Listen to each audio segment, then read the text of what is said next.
Olá, eu sou Cíntia Mariá e esse é o Espaço Cíntia Mariá. Hoje eu venho trazer para vocês uma questão muito importante de um livro que eu estou lendo, né? Que é aqui, A História Social da Beleza Negra, da Giovanna Xavier. E eu vou trazer aqui, retomando, né, os nossos trabalhos, tanto do podcast quanto aqui do videocast, onde a gente vai falar um pouquinho sobre esse livro. Ele traz sobre a questão da beleza negra, né? E ele traz muito pontos estadunidenses, né? Ali na construção da beleza e da desconstrução da nossa beleza quanto pessoas negras, né? Que eles vão trazer ali a questão de produtos de beleza e tudo que dentro de muitos séculos permearam a nossa existência. E esse livro ele traz questões que eu acho que é muito importante a gente ressaltar, ele fala dos Estados Unidos, mas ao mesmo tempo a gente vê, sendo também o Brasil um país que foi escravizado na mesma crueldade, né, vamos dizer assim, a gente tem contextos ali que vão trazer muita semelhança, né, principalmente quando a gente vai pensar na beleza entre nós quanto mulheres pretas. A capa desse livro eu acho ela fantástica, que ela traz uma questão de Oxum, né? E para mim, que sou uma filha de Oxum, e a gente sabe essa questão da beleza é muito importante, e não só a questão materializada da beleza no contexto assim, da gente pensar nessa grandeza do luxo existencial, mas também a gente pensar nessa beleza interna, nesse lugar de pertencimento. E esse livro ele vai trazer muito essas questões, onde a gente vai ali se perguntar mesmo, assim, do que é que nós fomos privadas, quanto mulheres, quando a gente tem um processo de branquitude que ele vai trazer ali uma questão de apagamento da nossa existência, apagamento da nossa aceitação. Nós, quanto mulheres, ali naquele processo, eu falo que muito essa questão da gente pensar quanto mulheres pretas, a gente tem um processo que ele acaba sendo hereditário. Se você destrói a autoestima de uma mulher preta, você acaba destruindo a autoestima de toda uma família, de toda uma comunidade ali que está atrelada a essa mulher. Porque ela não vai conseguir se ver bela e ela não vai passar esse ar de beleza aos seus. Então a gente tem sempre ali aquele lugar de não pertencimento, mas um não pertencimento ainda coletivo, onde não só essa mulher não se encaixa dentro dos padrões sociais que são impostos, mas ela também não consegue ali trazer os seus para esse lugar. Eles ficam sempre nessa questão dessa mulher estar tão desvalorizada na sua estética, na sua existência, que os seus eles vão muitas vezes reproduzir uma plasticidade. Pode ser até que essa mulher não reproduza essa plasticidade, mas ela educou os seus a reproduzirem isso. Então, eles querem afinar o nariz, alisar o cabelo, trazer uma questão também de vestimentar que vá levar ele a tentar se aproximar de uma branquitude, né, dentro dos padrões, aqueles padrões que foram impostos e materializados como se fosse uma verdade absoluta. Quando a gente tem Chimamanda, né, e aqui mesmo dentro do livro, a gente tem no prefácio mesmo, ali na apresentação, não é no prefácio, é na apresentação, que ele vai trazer aqui essa questão, né, do perigo da história única, onde a gente tem por muitos séculos uma história contada como se a nossa beleza fosse algo inexistente, como se nós, quanto pessoas pretas, não fôssemos dignos de ser alguém belo. Quando a gente faz ainda, até hoje, né, se a gente for brigar com os logaritmos, colocando pessoas belas, pessoas bonitas, nunca vão dar de primeira opção nós quanto pessoas pretas. A nossa representatividade, ela nunca vem como um ar de existência de beleza. Ela vem, se a gente pensar em questão de serviçais, é a primeira a aparecer. mas em ar de beleza, de leveza, de feminilidade, a gente nunca aparece. A gente sempre vem num contexto de não existir. E pensando dentro dessa questão, desse contexto do não existir, do não pertencer, né, esse livro ele traz bastante essa questão. Ele traz bastante ali pontos onde a gente vai se questionar sobre até mesmo a nossa forma de pesquisar, a nossa forma de entender o nosso lugar de protagonismo dentro da história. Né? Giovana traz um ponto aqui que eu, quanto pesquisadora, também já me esbarrei com ele várias vezes, que é o ponto da gente que tem que focar nos fatos, né, reais. E muitas vezes focar nesses fatos reais nos leva a entender que existe também uma questão de afastamento dentro do processo de negritude. A gente acredita, né, e gostaria de que fosse assim, que todo o processo de africanização, de pós-escravidão, tivesse sido de grande irmandade, onde todas as pessoas pretas estivessem ali coligadas a se fortalecer. Mas a gente sabe que não é bem assim. Porque se a gente tem um processo de miscigenação causado pelos estupros, causados pela também a questão de apagamentos, a gente vai ter um processo de que essas pessoas ditas mulatas, assim como a autora nos traz, mas a gente sabe que essa terminologia não se usa mais, né? Mas aqui a gente tem um processo que ela fala que é a cultura mulata, que foi localizado dentro dos estudos que ela fez, dentro das literaturas norte-americanas também. Aí a gente tem um processo onde a gente vai entender que essa partitude, ela veio numa quebra de não pertencimento à negritude. E aí a gente esbarrou com isso até recentemente, quando a gente estava tendo debates sobre a questão da paraditude, né, de como que isso se dá, se é um novo gênero, se é um novo, como se diz assim, um novo pertencimento existencial, mas a gente sabe que isso é uma quebra daquilo que tanto nós quanto o movimento negro lutamos. É uma quebra das nossas lutas, dizendo assim, olha, existe um segundo grupo que ele não pertence ao grupo da negritude. Não é assim, a gente sabe que não é assim. Mas, dentro das pesquisas, a gente vê que muitos ainda trabalhavam dessa forma.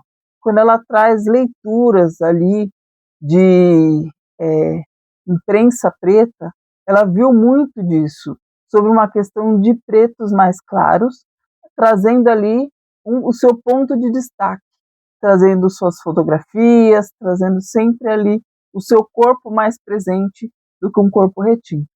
Se a gente vai pensar em todas essas questões de pertencimento e apagamento também, nós começamos a entender que quanto mais claro, as pessoas acabam ali buscando o seu lugar de destaque para se aproximar da branquitude. Infelizmente, isso ainda acontece com menos frequência, porque as pessoas estão um pouco mais letradas, elas acabam tendo um pouco mais de entendimento racial, onde elas vão se entender ali, sim, quanto as pessoas pardas, mas pardos pertencentes ao grupo de pessoas negras, que é, de acordo com o IBGE, negros, pretos e pardos pertencem à comunidade negra. Né? E pertencente à comunidade negra, essas pessoas hoje em dia elas acabam tendo menos esse jogo de dualidade quando a questão é privilégios. De onde eu vou me privilegiar?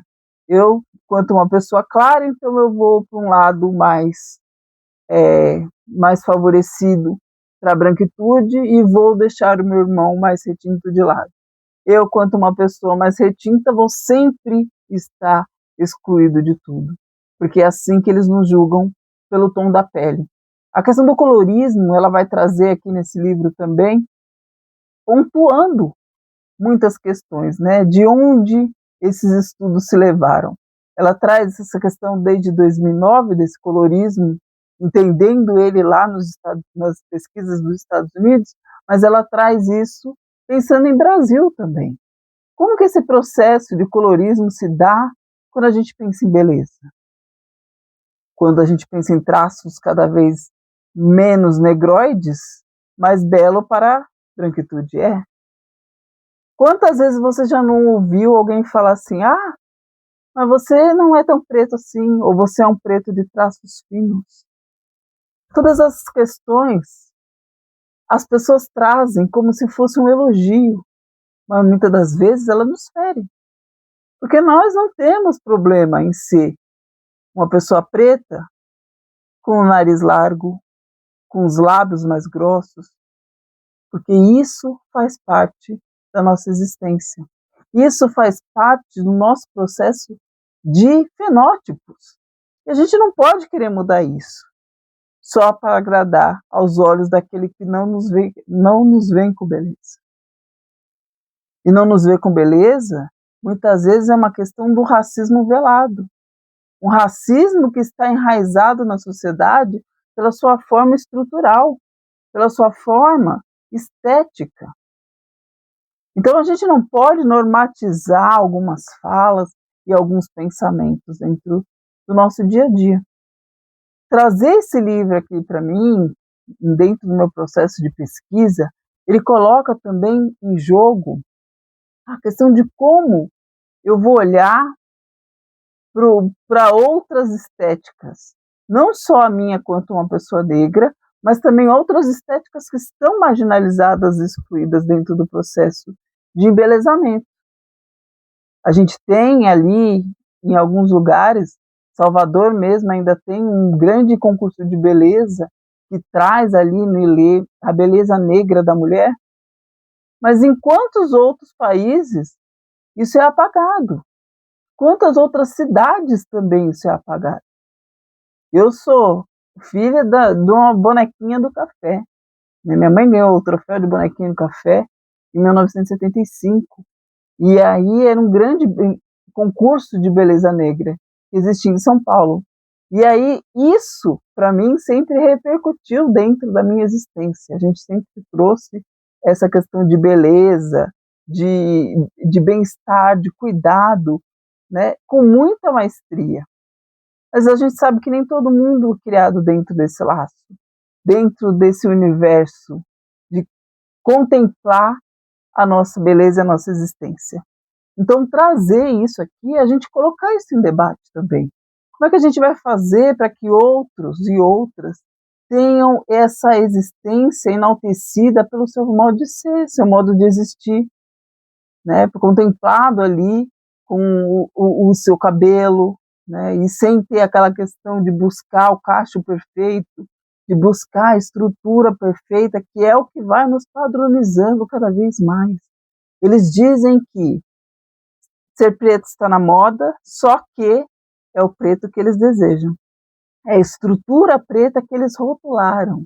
Então a gente, quanto uma pessoa preta que quer trazer outras estéticas, acaba não se encaixando ali naquele novo padrão de beleza da pretitude. E até onde isso é saudável? Até onde a gente vê corpos pretos sendo enaltecidos na televisão, nas revistas, mas de uma forma moldada, é saudável. Até onde esse processo de moldura, vamos dizer assim, com aquela sutileza que eles trazem, como se estivessem nos incluindo em alguma coisa, que a gente não pediu nem para estar sendo excluído, e agora eles querem de uma forma padronizada nos incluir. Como é que a gente vai lutar com uma estética que eles criaram e não as nossas reais? Porque quando a gente vai pensar na forma do cacho perfeito, na lace perfeita, na trança perfeita, do jeito que nos apresentam, eles começam a tirar a nossa possibilidade de existência. Aqui no livro da Giovana, Tem um ponto aqui que é muito importante, que eu até anotei para trazer para vocês, que é a parte da gente questionar sobre o movimento das mulheres negras nas comunidades. E essas mulheres, elas trazem sempre uma questão de se movimentar como todo o processo. E aqui foi até bem no comecinho, na introdução, onde ela traz o seu compromisso, né, com a ciência, a questão de nós começarmos ali a escrever nossas histórias, e ela traz uma questão que é muito importante, que é a relação de produção de escritas e ciência através de mulheres negras, onde o meio da valorização e a conexão pessoal e política é muito importante. Porque as pessoas não entendem que uma mulher preta, quando ela vai nesse processo de trazer ali as suas produções acadêmicas, ela não está pensando só em si. É lógico que a gente traz as nossas dores, elas são muito grandes, né, e elas acabam trazendo uma questão muito pessoal, às vezes, para dentro do texto, como Conceição Evaristo trouxe a questão da escrevivência, né, porque a gente escreve aquilo que a gente vivencia, aquilo que a gente teve ali, um pertencimento, mesmo que esse pertencimento seja um pertencimento de dor. A gente sempre traz essas nossas vivências. E quando a gente vai pensar nesse processo de formação feminina, a gente vai pensar no nosso processo, que eu sempre trago com as negras crioulas do século XVIII e XIX, que é a questão de arquitetas sociais. Ela vai trazer esse pertencimento dela, mas tentando colocar ali também nesse texto outras mulheres, para que na hora que a gente lê esse texto, que a gente lê essa produção acadêmica que ela trouxe, ou não, né? Pode ser produção acadêmica ou não, pode ser apenas um livro, pode ser um romance, assim como Maria Carolina de Jesus trouxe, a gente coloca ali o nosso eu, e outras mulheres vão enxergar através dos nossos olhos, porque elas vivenciam a mesma coisa, porque elas passam ali pelo mesmo processo de dor. E quando a gente vai pensar nesse processo de dor, e a gente vai pensar também nesse processo de cura, porque muitas dessas leituras, elas nos trazem isso. Elas nos colocam a trazer essa vivência da dor, mas ao mesmo tempo elas nos trazem um momento de cura. Um momento de cura porque a gente vai ver que é outra mulher preta que escreveu, então é possível sim eu chegar nesse lugar. E aí, eu, quanto uma mulher afrofuturista, vou dizer para você que isso é fantástico, principalmente para a nossa juventude, onde eles vão poder ver outras possibilidades de futuro, além daquelas que nos são impostas, porque nos impõe um lugar que não é nosso. E quando a gente vai pensar ainda mais além nesse processo de cura, e aí a gente vai pensar não só mais numa cura individual, a gente vai pensar numa cura coletiva, a gente vai entender que esse processo dá possibilidades de uma história recontada por pessoas pretas, uma história recontada através de vivências reais, porque nós somos construídas da oralidade. Isso que eu estou fazendo aqui é um bate-papo que a gente está tendo, que eu poderia estar escrevendo sobre isso, que alguém pode ouvir e escrever sobre isso, e aí a gente vai construir as nossas narrativas. A gente vai construir ali o nosso processo real de pertencimento. E um pertencimento que ele vai além daquilo que as academias nos colocam. Ele vai além do processo de existência superficial, que é assim que a gente foi trazido durante muito tempo, né? Quando contaram a nossa história, quando falaram sobre nós, quando disseram como tinha que ser o nosso cabelo, o nosso corpo, a nossa presença. Quando a gente começa a trazer essa existência de uma forma mais real, mais pura, mais existencial, a gente começa a realmente tocar os nossos. a gente começa a realmente mostrar ali possibilidades de existir. E se a gente vai trazer essas possibilidades de existir, a gente vai se colocar também no lugar de protagonistas. E chega de contarem sobre nós. Agora é hora da gente falar. É hora da gente mobilizar os nossos para entender que às vezes aquilo que te traz como dor, principalmente se quem estiver ainda no âmbito escolar, eu falo que a escola é o ponto mais cruel para nós quanto pessoas pretas. A gente sabe que a sociedade é racista, a gente sabe que a gente passa por racismo em diversos lugares, mas a escola, ela ainda precisa ser trabalhada. É na escola onde a gente escuta os primeiros xingamentos. E eu já trouxe isso aqui para vocês em edições anteriores sobre o processo escolar. Porque no âmbito escolar é onde aquela criança carrega dores, que ela vai levar para a vida inteira. Todos nós, quanto pessoas pretas, passamos por isso. Porque, infelizmente, a gente não tem mais, do que já tivemos, escolas só para pessoas pretas. Não que outras pessoas não pudessem estudar. Assim como a gente tem as escolas japonesas, a gente tem as escolas judaicas, por que não as escolas pretas? Uma intelectual diferentona, a Bárbara fez isso. Ela faz isso, né? E a Escola Maria Firmina, ela precisa ali do apoio de todos para que continue, para que não se morra isso. São 2 unidades só? São só 2 unidades, mas que já fazem grande diferença e já causam incômodo, porque a de Salvador quase fechou. Por que ela quase fechou? Ah, por falta de pessoas que fossem estudar? Não, por falta de incentivo. Por quê? A gente sabe as condições de pessoas pretas. A gente sabe que muitas das vezes a gente precisa de um apoio para manter um projeto. Só que todo mundo nega um projeto para uma mulher preta. Mas todo mundo acha lindo o que a gente faz. Eu já trouxe isso quando eu fui lá no plenário em 2024. Dentro daquela sessão solene foi o que eu falei também. Por que que nós, quanto mulheres pretas, não temos a mesma oportunidade que outros projetos? Se os nossos projetos são sempre muito aplaudidos, só que um auxílio financeiro, a gente tem todas as portas fechadas. A gente sabe fazer. Com dinheiro ou sem dinheiro a gente faz. Mas com dinheiro, você concorda comigo que esse plano ele ficaria muito mais fácil de ser realizado? Pensa, quantos lugares não teriam mais concursos de beleza para pessoas pretas?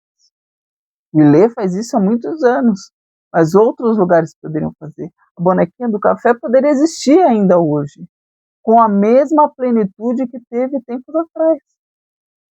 E por que esses concursos de beleza não têm mais tanto poder quanto tinha antigamente? Porque ele trata de corpos pretos. Ele vai trazer e enaltecer mulheres pretas. E essa mulher preta, fortalecida, ela vai trazer outras junto com você. Ela vai trazer uma comunidade junto com você fortalecida. E ainda o Pacto da Branquitude não quer esse fortalecimento de nós quanto pessoas pretas. Mas nós não estamos aí para desistir. Esse livro da Giovana, ele faz fortalecer esse sentimento de pensar ali, sabe? Como fortalecer outras mulheres pretas.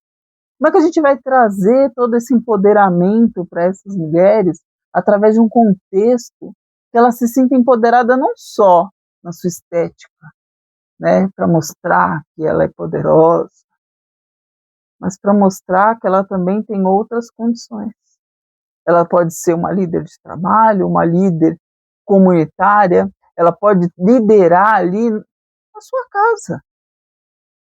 Porque uma casa de uma mulher preta, ela carrega muita gente. Então, esse empoderamento da mulher, ele tem que vir a partir do momento que a gente vai trabalhar essa autoestima. E trabalhar essa autoestima dessa mulher é trazer ali questões que historicamente foram apagadas. Porque se a gente começa a ler esse livro aqui, você fala assim, gente, que absurdo. Certo, existem coisas que a gente já sabe, que a gente sempre soube, né? Principalmente ali a questão dos Estados Unidos ali por volta do século XIX, começo do século XX, onde começaram a surgir ali os produtos de beleza, clareamento, alisamento de cabelo. Alguém se lembra disso? Alguns ainda estão por aí no mercado. E muitas das marcas que traziam ali a questão de alise seu cabelo, se enquadra no padrão de beleza, hoje em dia traz o cacho perfeito. Vamos pensar, né? Eles não podem deixar de ganhar nosso dinheiro. Então, tudo isso a gente tem que ter um toque, assim, para analisar de quem eu consumo meus produtos. E até onde é válido, porque eu não estou falando para você, deixa de consumir. Se ele está fazendo legal para o seu cabelo, ok. É bom que você tenha esse conhecimento. É bom que você tenha acesso a esse produto. Mas não é só isso. Quantas coisas da natureza, eu sou de uma época que a gente ia na feira, a gente ia bater no portão dos outros para perguntar se tinha uma babosa. Tem uma folhinha de babosa para me arrumar? Para quê? Para tratar o cabelo. Ovo,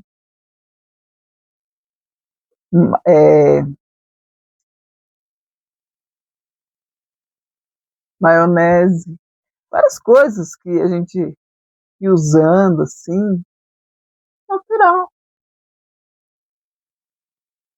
E aí hoje eles vão dizer assim, eu vendo a maionese no pote. Não é maionese.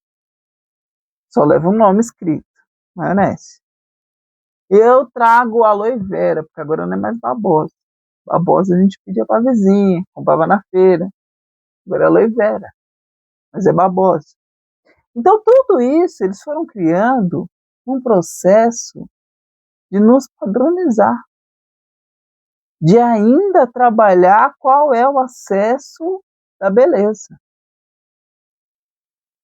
E quando a gente vai pensar nesse livro aqui, a gente vai entender que essa história, por mais que pareça distante, ela ainda é muito recente.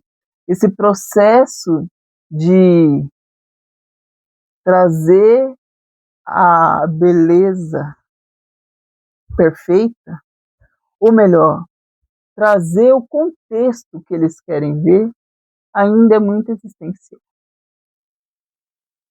E aí, quanto mais conhecimento a gente vai tendo, a gente vai se questionando. E eu quero que você comece a questionar também essas marcas, os produtos, a questão de lugares que você passa. Você passa, quais são os comentários que você recebe? Quando você recebe esses comentários, que jeito que você se arrumou para sair quando isso aconteceu? Você saiu simples, naquilo que simples para nós é diferente de simples para uma pessoa branca, né? Porque a gente sabe que a branquitude ela pode sair de havaiana e bermuda, e com camisetinha branca básica, tá ok. A gente não pode sair nem de chinelo direito, muito menos com um ar despojado. Porque sempre a gente vai ter o problema de, independente de condição financeira, independente de posição social, independente de quem você é, naquele contexto todo, sempre vai ter um segurança atrás de você.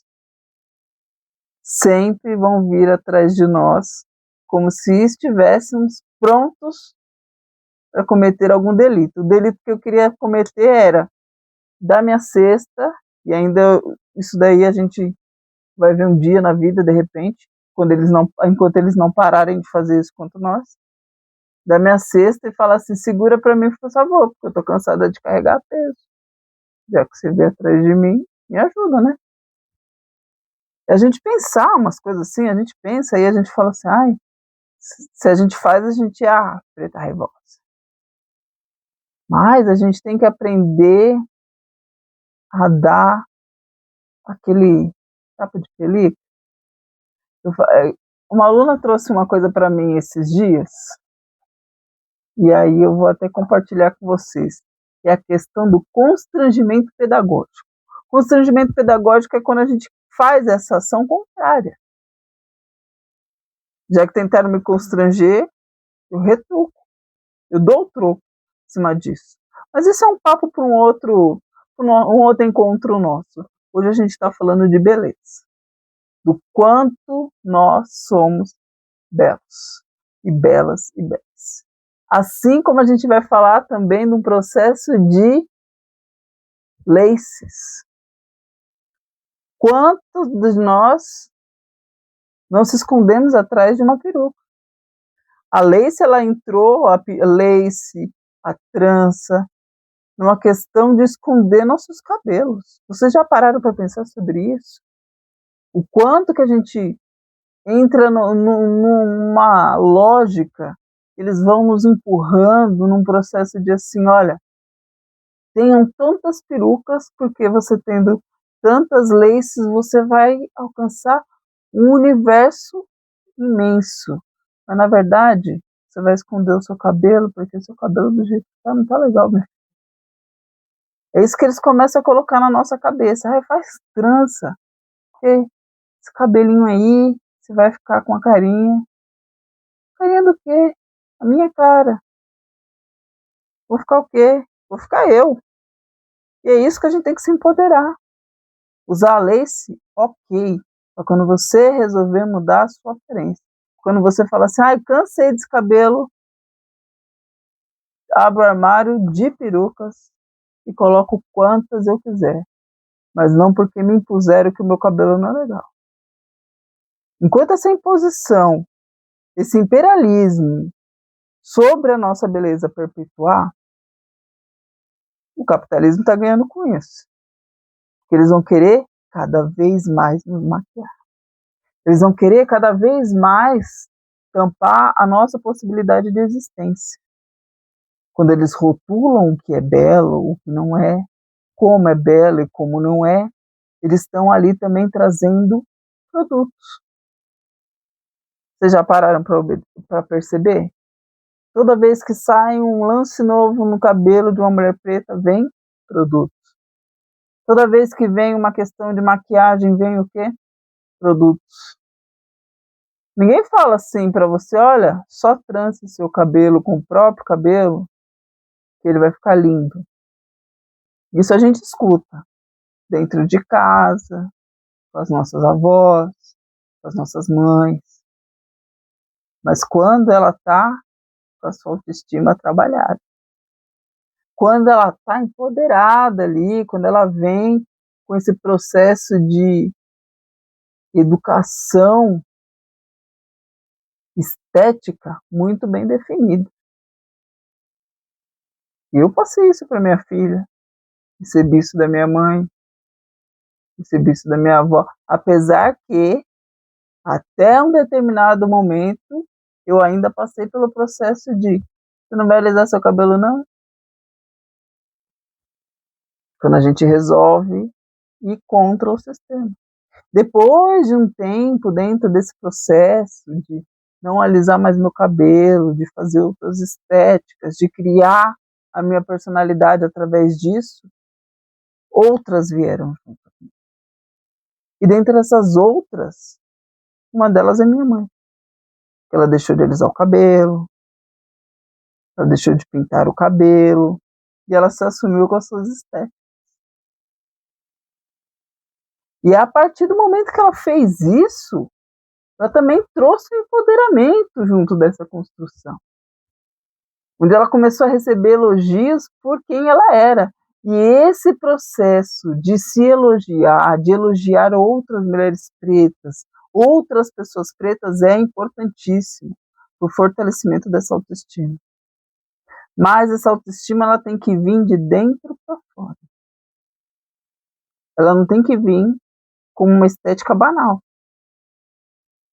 Essa pessoa tem que construir não só aquilo que ela quer ser vista, mas aquilo que ela realmente é. E uma pessoa preta, bem trabalhada internamente, ela não precisa de muito. para colocar isso para fora. Ela não precisa de muito para colocar ali na sociedade aquilo que ela realmente é. Fanon traz isso para nós.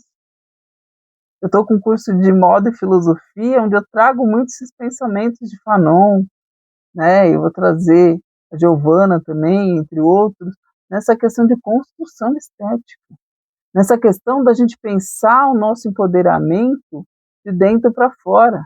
Tornar-se negro é isso. Tornar-se negro é a gente pensar de onde a gente vai estar para onde a gente quer ir. Eu não quero mais ficar naquele lugar que me colocaram, então eu vou para fora. Eu vou me colocar visualmente. Eu vou mostrar esse empoderamento não só naquilo que eles estão impondo, eu vou mostrar esse empoderamento que está dentro de mim. E aí, quando ele vem para fora, ninguém se... Quando ele vem para fora, é o momento que a gente fala assim, realmente despertou. Porque essa pessoa ela vai colocar ali o brilho, o seu brilho natural. É a sua existência. É o seu poder de existir que vem para fora. E aí não existe mais barreiras. Porque as barreiras que nos são impostas, elas são para nos diminuir. A partir do momento que a gente está com a autoestima trabalhada, que a gente está com esse nosso processo de beleza enaltecido, a gente enfrenta qualquer um. E quando a gente vai pensar aqui no livro da Giovanna, que a gente vai pensar nesse processo da beleza negra, de como que a gente vai partir para outros pontos da vida, porque é isso que também ela nos traz aqui, né, essa questão de como se colocar e pertencer a diversos espaços, mas de uma forma de pertencimento não aquele pertencimento unilateral, né, porque a existência nossa quanto pessoa única nos espaços é dolorida. Mas a gente colocar a nossa presença, a nossa existência ali como forma coletiva e aquilombada, a gente vai se sentir mais seguro, a gente vai se sentir mais confortável dentro dos espaços. Então vamos pensar nesse processo de construção estética e existencial para outras pessoas pretas, onde outras pessoas pretas possam também ali encontrar a sua forma de existir. E não é o que dizem sobre um cabelo, sobre o nariz, sobre uma bunda, ou sobre os lábios, né? Porque nós temos lábios grossos, sim. Todo mundo hoje está pagando para pôr nossa natural, a nossa existência. Todo mundo, no fundo, critica, mas não vê, não pode ver uma brecha que fala assim, agora eu vou botar dread no cabelo, um cabelo liso que não pega. Agora eu vou colocar botox na boca, porque eu quero lábios da Angelina Jolie. Não, eu quero lábios de uma pessoa preta. Encara isso, em vez de falar que é de Angelina Jolie. Aí eu quero ver a real existência. É difícil para essas pessoas, às vezes, se colocarem num processo existencial que nós, quanto pessoas pretas, foi negado. Agora, um processo de apropriação cultural é fácil. Se apropriar daquilo que já teve uma luta antes para existir, é super fácil. Porque nós, quanto pessoas pretas, eu quero usar um dread. E você lava. Nossa, é limpo. Tá cheiroso. Eu achava que era áspero. Tudo isso a gente escuta. Será que eles escutam também quando eles colocam? Essas são as dúvidas que a gente começa a criar, assim. E só fica bonito agora porque eles colocaram. Só fica bonito porque eles agora resolveram fazer também. Não. Tem que ficar bonito porque a gente existiu. Porque os nossos lá atrás, os nossos antepassados já existiam dessa forma. E eu não uso locks porque alguém famoso colocou. Eu uso porque faz parte da minha existência. Eu uso porque dentro da minha cultura quanto uma mulher preta, isso faz parte da minha estética. Então, ok. Ah, mas tem mulheres que alisam o cabelo, que colocam lace do cabelo liso. Se ela não está fazendo isso por imposição de beleza social, tá tudo ok também. Ela estando ciente de que hoje ela está com aquele cabelo, amanhã ela vai mudar se ela quiser, tá ok. Agora, se foi imposto porque ela trabalha de linha de frente num estabelecimento que ela precisa ter uma boa aparência, assim como era rotulado lá atrás, quando a gente vai pensar em questão de emprego, aqui Giovana traz isso. Ela traz essa questão do emprego, ela traz aqui sobre essa questão da gente pensar a estética no lugar de ascensão social. Uma questão de só colocação social. E quando a gente pensa isso, a gente não vai muito longe, não. Há pouco tempo atrás, quantas vezes a gente não via que tinha que pedir foto no currículo, ou então pedir ali, tenha boa aparência, o que seria boa aparência? Uma estética não negra, para você ocupar um lugar.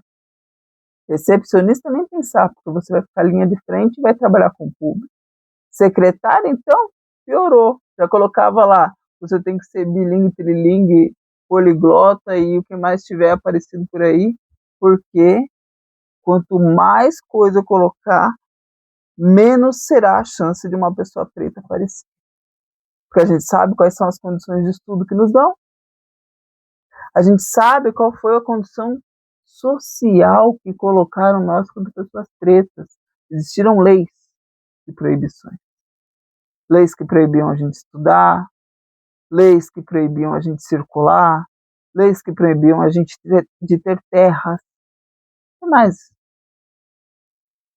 O que mais ainda está em jogo para você não entender que toda a mobilização social ela foi construída dentro do Pacto da Branquitude? E o Pacto da Branquitude é um outro livro que eu vou trazer para você da Cida Bem, mas isso é um outro papo. Eu falei que de vez em quando eu vou trazer uns livros aqui para a gente ter esse debate real sobre aquilo que é existente, né? E qual é essa possibilidade de existência? Porque se a gente vai pensar numa existência que vai ser só para ser influência do tigrinho, a gente sabe que ela vai ter os padrões que eles já rotularam lá. Agora, se a gente vai trazer essa existência para ser influência de pessoas reais e que precisam de motivações reais para o seu dia a dia, para seu empoderamento, para seu fortalecimento, a gente sabe também que essas pessoas não são aquelas que o logaritmo vai mandar para você. Você vai ter que caçar um pouquinho, vai ter que buscar em algum lugar e essa informação vai chegar para você. Mas a partir do momento que essa informação chegar para você, ela vai causar empoderamento. Ela vai trazer ali questionamento. Eu acho que esse é o processo maior da gente se empoderar, é quando a gente começa a questionar. Quando a gente começa a questionar os ambientes onde a gente circula, questionar os lugares aonde a gente vai e aonde a gente não é aceito ou é aceito e por que é aceito. Então tudo começa a gerar dúvidas, mas essas dúvidas são até mesmo para a gente se sentir confortável ou não em algum lugar e entender que lugar ou não nós devemos estar presentes, gastando a nossa energia, porque eu falo que a energia vital ela é sagrada. Não é qualquer lugar que a gente tem que gastar a nossa energia. Não é com qualquer espaço que a gente tem que colocar nossa energia lá. Não me querem lá? Eu que não quero estar lá. Um favor que me fazem não me quererem lá. Então é a gente colocar também esse lugar de saúde. Eu falo que a saúde mental das pessoas pretas, ela acaba sendo abalada muitas vezes pela questão estética, pela questão da beleza. Onde diminui a nossa beleza, eles vão diminuir também a nossa questão mental. Quando eu trago a questão da infância, a infância, o processo escolar, ele é o maior destruidor da saúde mental da população negra. Muitos dos traumas de nós, quanto pessoas pretas, ele vem desde a infância, porque começou no período escolar. Quando a gente pensa nesse processo de período escolar, a gente fica ali num processo também de se sentir impotente. Porque como é que a gente vai proteger os nossos filhos se ele tem que ir para a escola? Porque se a gente não leva para a escola, o conselho tutelar vem atrás da gente. Mas a gente sabe que é um lugar que machuca. É um lugar que precisa ser mudado. Por isso que quando uma escola me chama para ir lá trabalhar, eu não hesito de ir. Principalmente a molecadinha ali no processo de infância e adolescência, onde eles estão no processo ali mais discriminatório dentro do ambiente escolar. Enquanto é pequenininho, a gente sabe que as crianças não nascem racistas. Mas conforme elas vão crescendo e elas vão ouvindo ruídos, elas vão passando esses ruídos para frente. Assim como eu falei da autoestima, que ela é passada da mãe para os filhos e aqueles que estão ao seu redor, o racismo também é. O racismo ele vem de uma forma velada ou não, escancarada, dependendo dos casos, dentro de um ambiente que era para ser totalmente desconstruído, é o próprio lar. Só que ele vai para a rua e aí ele ofende os nossos filhos, que estavam ali quietinhos, só sentados para estudar. Eles fizeram isso com a gente. E isso perpetua ainda dentro do ambiente escolar, de uma forma que, mesmo com políticas públicas, mesmo com ações afirmativas dentro da escola, a gente ainda tem muitas questões. Então vamos pensar nessa construção da beleza, como enaltecer a beleza desde a infância. Hoje, quando eu vejo crianças empoderadas dizendo assim, vamos arrumar o seu cabelo, você não sei. Gente, quando eu vejo esses vídeos, eu falo assim, eles são crianças mesmo? De onde surgiu esse ser? Mas é porque ele já teve uma boa construção de base. E essas construções de base, desde a infância, é o que vai fazer ele sofrer menos. É o que vai fazer com que essa criança tenha ali uma qualidade de vida melhor.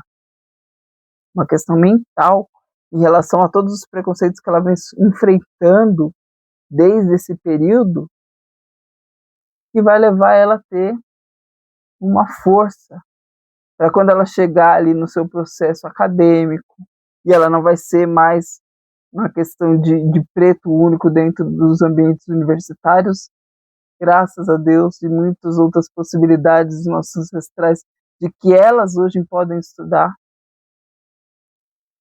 Porque há anos atrás, quantas pessoas pretas a gente tinha dentro de uma sala de aula, dentro de um ambiente universitário? Hoje a gente está tendo cada vez mais. E fortalecer esse espaço é muito importante.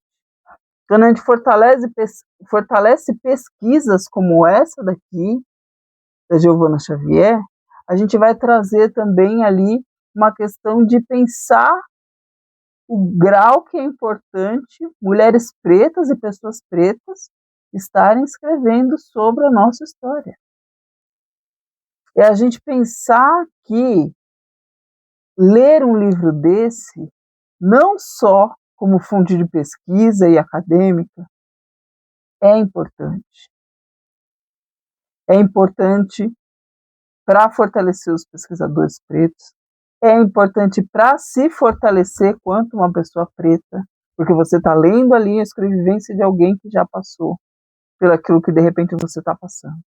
É você entender também que esse processo ele vem não só numa construção de entender quem eu sou, quem eram os meus e para onde os próximos, né, irão.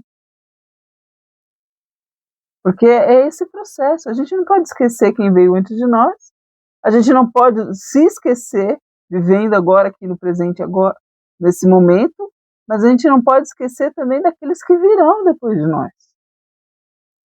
E o que nós deixaremos para eles? E onde eles poderão chegar? Então a gente pensar todo esse processo evolutivo da nossa construção quanto pessoas pretas, depois de todo o massacre e apagamento que fizeram. É a gente colocar o nosso lugar real.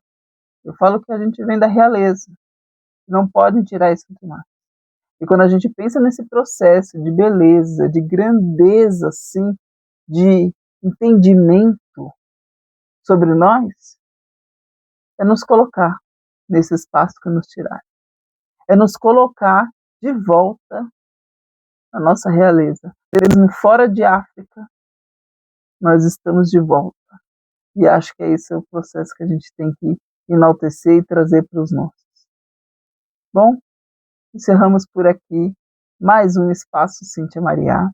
Esse dia que a gente vai trazer essa leitura com uma forma de entendimento sobre quem nós somos, sobre quem nós fomos e quem nós seremos aqui para frente. Então, aguardo vocês no Espaço Cíntia Mariá.